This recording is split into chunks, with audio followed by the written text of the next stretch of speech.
Les personnages dont le lecteur trouvera un portrait dans nos pages se suivent, à peu de choses près, dans l'ordre des livres de la Bible. Le temps qui va d'Abraham à David occupe la moitié de notre liste.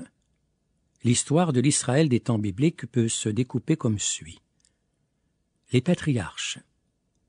Le temps des patriarches, qui commence à Abraham, 19e siècle avant Jésus-Christ, s'étend d'Abraham à Jacob, appelé aussi Israël, et à Joseph son fils.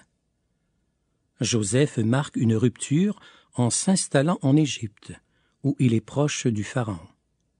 Ses descendants ainsi que ses neveux et nièces le rejoindront dans ce pays, avant d'être bientôt asservis par le Pharaon, qui succède au protecteur de Joseph. Ils y perdent le goût de la liberté.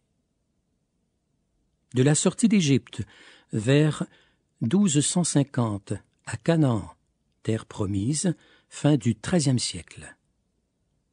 Les Hébreux sont libérés, souvent malgré eux, par Moïse dont le nom, même si une ascendance lévitique lui est trouvée, est comme 10 joints de la lignée des patriarches.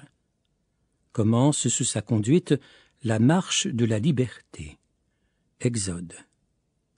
Elle est inaugurée par la nuit pascale, célébrée en Égypte, dans chaque maison des fils d'Israël.